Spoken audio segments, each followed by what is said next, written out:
Roundtable with Steve, Calvin, Trey, and Scott.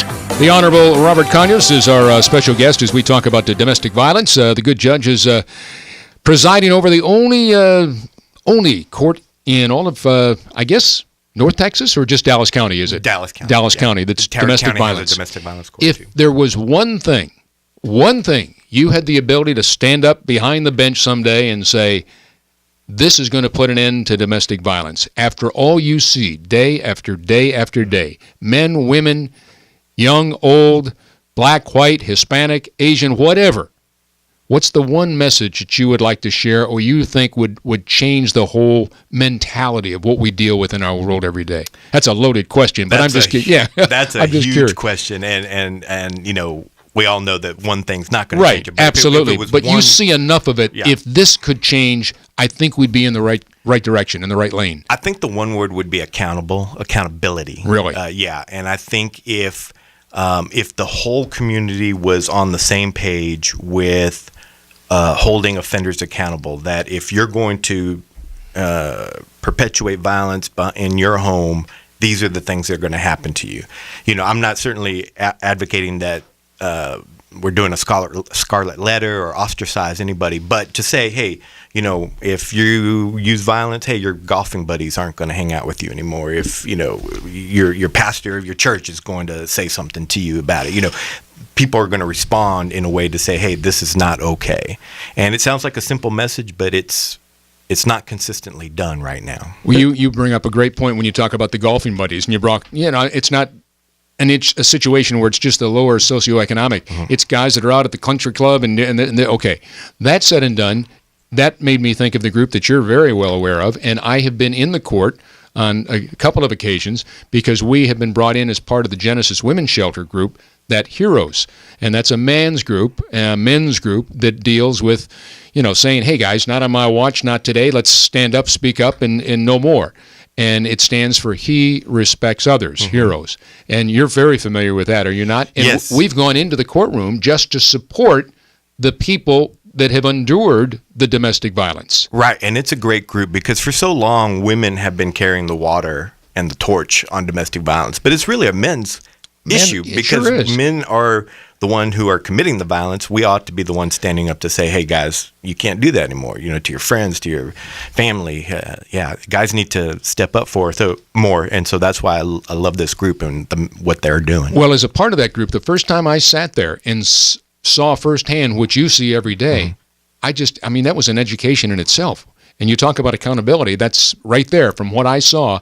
Totally agree. Right. Totally agree. Right. Yeah, it's something. You got to check that out sometime. Yeah, it's one of those things where I get to see it on the other side. I remember one time I was representing this guy, and it wasn't that I was representing him for a domestic violence case, but I looked at his girlfriend, and she had like this mark on her eye.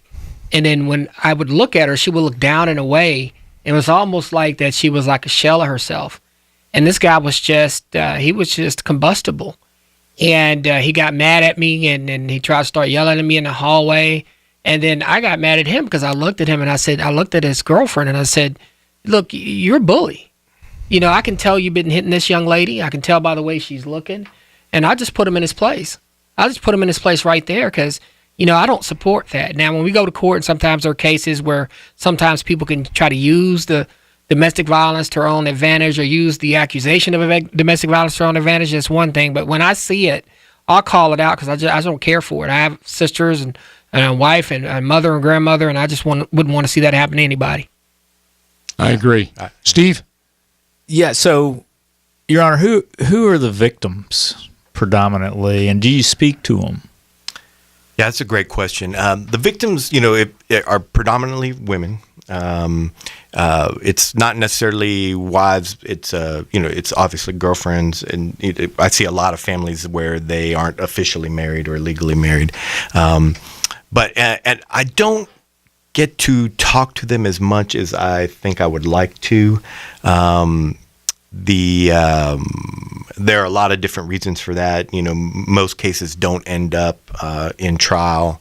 And even at the pleas, I don't think the prosecutors, at least in Dallas County, make it a habit to have the victim attend that plea, which I think would be helpful for the victim, if nothing else, even if I know, but when they do come and I know that they're together, I try to at least say something that to the offender to say, hey, I think you're going to be successful on probation. I want you to be, but it's on you. You have to prove that you are serious about this, and you have to prove to me that I can trust you not to be violent again. Judge, you're talking about victims. We have one right now. I've just been told on line one, LaDonna is a victim of domestic violence. LaDonna, say hello to the guys, and how are you? Hello, guys. Hey, how you doing, LaDonna? How you doing? I know you. I know. Hi, Calvin. Hi. Oh, you recognize her voice? Yeah, she had mentioned this Yes. week what she's been through, and I guess she's going to tell us some things now. Go ahead, LaDonna. It's great to have you on board today. Thank you. Actually, Calvin, you do know who it is. Yes, I And know. I never would say who. I never did. We went to court, and I never would say. I never would tell the truth. I always would lie, and that was a problem. Why is that? Because after he would beat me up, he would tell me that he loved me and he didn't mean to do it, and he didn't have anywhere to go, and the family was going to be not together. So he would smooth it over, and then I'll feel sorry for him, and then and then this person actually was going to go back to prison, and I didn't want to go. I didn't want to see him go back to prison. How many times did it take you covering for him, or as you just mentioned a moment ago, lying for him, till you finally realized that pattern of behavior was not going to change? He needed to get help before he was going to be able to change how he dealt with you.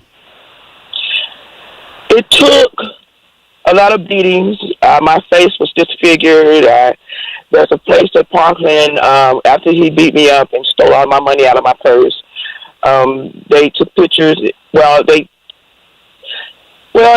It took Parkland Hospital, in the back of Parkland Hospital, in a place called the VIP room, where you kept secretly, and my sister was to come in and see my face disfigured, and it took that for her to say to me, do you love yourself? And that was it. So we stayed together. I took a beating for maybe 6 years. Where is he today? He's back in prison. And how are you doing? I'm doing fine. I wrote a book on him. Actually, I wrote a book about me. It's about me. It's called Pimpin' Prison Wolves. And what happened, I went and I met him through a friend. He was in prison, and we started communicating. And he was saying all the right things that I wanted to hear. And so I married him down there in prison.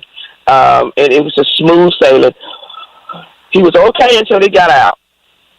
When he got out, that's when all the punching started. Is your ex in prison as a result of the violence on you, or for something else? He's in prison for what something he did. He's a drug. He used drugs, and plus I did file charges. So they added all that together, and his probation was violated.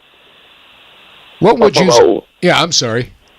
Go ahead. No, that's okay. I was going to ask you, LaDonna, what would you say to any woman that's listening to the program tonight that has endured and gone through all the things that you have just told us about, and she's at home saying, "Oh my gosh, that sounds just like my case"? What would you say to her, or to any other woman out there that is yet to go through this? I would tell her. I would first, like my sister said, there's always there's always an out, and I'm a Christian, so I would tell them that you're loved, that Jesus loves you. That's what I would say, and that you don't have to take that. You don't have to take beatings. You can. I don't care whatever the cost may be, just because maybe you're thinking that you're not going to have the money, you're not going to have a place to go. There's places to help. I would say let somebody else know what's going on. In secret, somebody that you can trust. But I would say get some help, because you have to love you first, And I had a child, and I was concerned about my child. So I had to take care of my child, and I would tell that person to get some help. move so that he can get some help. And if you don't want to get any help, then, that's not your problem. But your problem is to love you first and get some help. Okay, I'll tell you what, before you get away, LaDonna, I want the judge just to comment on your case and what he's heard you say here in the last few minutes. Judge, your thoughts for LaDonna.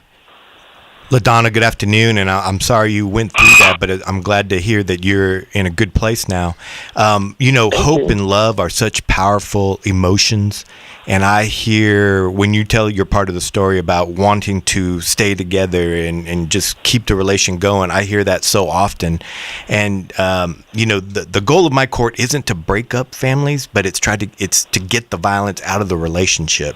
And so I know you're not together with him anymore, but I also know that a lot of women don't want to report because they're afraid that the court's going to step in and make the relationship go away, when really what we want is to stop the violence in the relationship. We appreciate your call, LaDonna. Continued success. We're all pulling for you, my friend.